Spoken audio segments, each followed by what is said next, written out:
안녕하세요. 도로교통공단 소통하는 교수 김세나입니다. 오늘은 신호등 없는 교차로에서의 우선 순위에 대해서 말씀드리려고 하는데요. 교차로가 일반적인 교차로의 경우는 십자 형태의 모습을 하고 있다 보니까 각 방향의 도로가 상충하죠. 그래서 객관적으로 교통사고가 굉장히 많이 발생하는 곳이 바로 이 교차로입니다. 얼마나 많이 발생하냐면요. 자, 지난 한 해 동안 교차로 사고 비율입니다. 전체 교통사고의 절반 가까이, 즉 48% 정도가 바로 이 교차로에서 발생했고요. 작년 한 해 동안 95,769건의 교통사고가 교차로에서 발생해서 무려 864명이 사망했습니다. 이게 23년 통계가 갑자기 툭 튄 통계도 아니었고요. 그 전년도에는 더 많이 발생했어요. 사망자가 900명대였고 그 전전년도에도 더 많았어요. 900명대였어요. 교차로 굉장히 위험한 곳이에요. 그래서 지나실 때 주변 그 어느 때보다 잘 살피시고 안전하게 통과하셔야 되는데, 신호등 없는 교차로는 특히나 교통정리가 되고 있지 않기 때문에, 즉 신호가 없기 때문에 더 주변 잘 살피시면서 운전하셔야겠죠. 자, 지금 제가 신호등 없는 교차로에서 발생하는 사고 두 가지 사례를 보여드릴 건데요. 보시면 공통적인 특징이 있습니다. 제가 보여드릴 두 가지 사례뿐만 아니라 거의 전반적으로 신호등 없는 교차로에서 발생하는 사고도 유형이 비슷비슷해요. 자, 도로 환경이 어떻고 어떤 상황에서 운전자가 무엇을 놓쳤을까, 무엇을 잘못했을까를 좀 보시면서 사고 영상을 좀 보도록 하겠습니다. 자, 일단 첫 번째 사고 영상 보실 텐데요. 자, 도로 환경이 일단 주변에 불법 주정차가 많이 되어 있는 상황이었죠. 자, 그리고 전방에는 신호등 없는 횡단보도, 신호등 없는 교차로가 있습니다. 자, 쭉 가다가 쾅! 사고가 났어요. 자, 두 번째 사고 사례 보겠습니다. 여기는 이제 전방에 보시면 여기 주차장에서 나와서 이제 빠져나가는 그런 교차로인데, 통행량이 좀 빈번하다 보니까 이제 다른 차들 다 빠져나가고 통과하려고 대기하고 있는 차량들이 좀 보이고 있죠. 자, 이 블랙박스 차량 직진할 겁니다. 직진하는데, 자, 전방에 있는 차량 빠져나가고 이제 나 가야지 하고 가는데 우측에서 쾅. 자, 이 두 사고의 공통점을 발견하셨나요? 일단 첫 번째로 운전자가 확인하지 못하는 사각지대가 있었어요. 그리고 두 번째, 그럼에도 불구하고 쉬지 않고 쭉 통과하다가 쾅! 사고가 났습니다. 먼저 첫 번째 사고 사례 보면 지금 가장자리 양쪽에 그냥 불법 주정차한 차량들이 가장자리 차로를 다 잡아먹고 있죠. 그 상황에서 신호등이 없는 교차로에 진입하기 전에 사실은 이 지점에서 어떻게 했어야 될까요? 일시정지 하셔야 하지 않았을까요? 요 지금 불법 주정차된 차량들로 인해서 지금 양쪽 차로에서 나오는 차량들이 전혀 잘 보이지가 않아요. 그런데 그냥 쭉 통과하다가 우측에서 나온 화물차 쾅! 우측에서 나온 화물차도 마찬가지예요. 이 불법 주정차된 차량들 때문에 시야 확보가 분명히 좌측 부분이 잘 확인이 되지 않는 상황이었을 거예요. 그럼에도 불구하고 그냥 쭉 나와서 쾅! 사고로 이어진 겁니다. 자, 두 번째 사고 사례는 전방에 일단은 신호등이 없는 횡단보도에서 차량 흐름 끊길 때까지 기다리고 있는 차량들이 있어서, 사실 요 지금 흰색 승용차 그 옆쪽에는 차로 하나가 더 있어요. 가장자리 차로가. 그런데 일단 전방에 차량 보내고 나서 역시 사각지대가 있는데도 불구하고 그대로 쭉 통과하다가 쾅! 이것도 역시 마찬가지로 대기하고 있는 차량으로 인해서 그 우측에서 오는 차량이 보이지 않는 상황, 사각지대가 있던 상황이었고, 이 우측에서 나온 차량도 마찬가지예요. 내 좌측에 있는 그 대기하고 있는 차량 때문에 그 전방 그리고 좌측 상황이 잘 보이지 않는 상황이었을 겁니다. 그럼에도 불구하고 그냥 둘이 그대로 가다가 쾅! 신호등 없는 횡단보도에서 발생하는 사고 유형이 거의 이런 유형이더라고요. 자, 이렇게 시야 확보가 잘 되지 않는 곳에서는 어떻게 해야 될까요?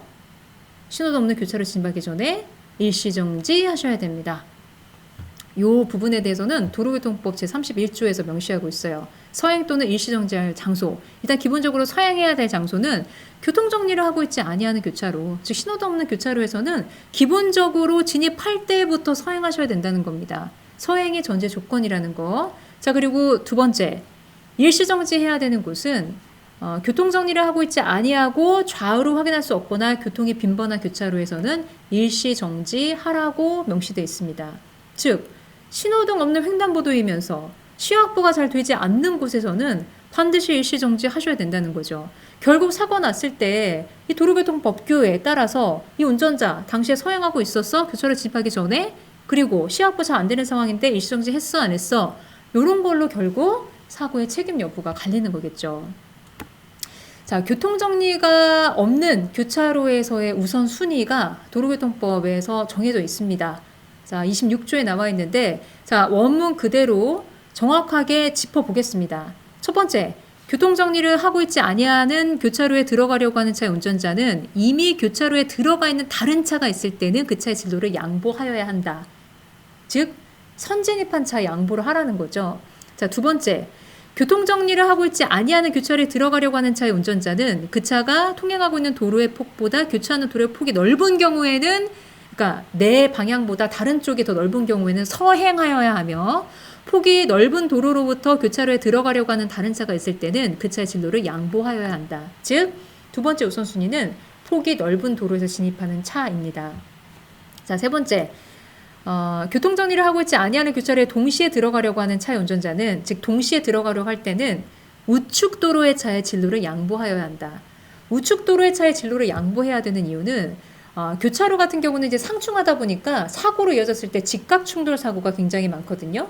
근데 직각 충돌 사고 났을 때 우측 도로에 있는 차는 운전석에 충돌될 가능성이 높아요. 그렇기 때문에 우측 도로에 있는 차에 우선권을 주는 거고요.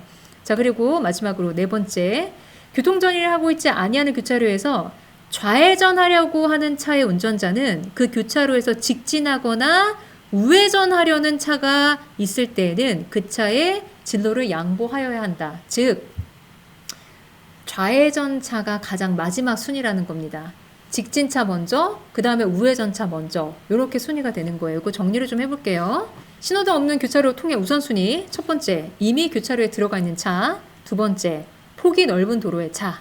세 번째, 우측 도로의 차. 네 번째, 직진이나 우회전차가 좌회전하는 차보다 더 우선순위가 있습니다. 자, 이렇게 우선순위를 정하고 있긴 하지만 우리가 그 짧은 시간에 교차로를 통과하면서 내 폭이 넓어? 저쪽 도로가 넓어. 아니면 내가 직진? 좌회전? 우회전? 우회전, 좌회전? 헷갈리지 않아요? 이거 언제 따지고 있어요, 선생님들.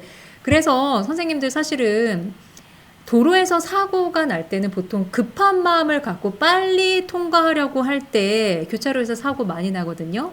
선생님들, 그러나 제가 통계도 보여드렸듯이 우리나라 교차로에서는 매년마다 900명 내외 사람들이 교통사고로 목숨을 잃는다고 말씀을 드렸습니다. 나의 안전보다 중요한 가치가 있습니까? 내가 나의 안전보다 빨리 가는 게 과연 중요할까요?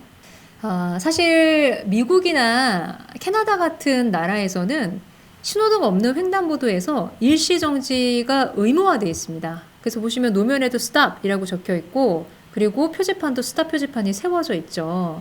즉, 신호등 없는 교차로에 진입하기 전에는 멈춰 서서 앞도 보고 좌도 보고 우도 보고 두루두루 충분히 잘 살피고 나서 안전이 확보된 뒤에 통행하라, 이 얘기입니다.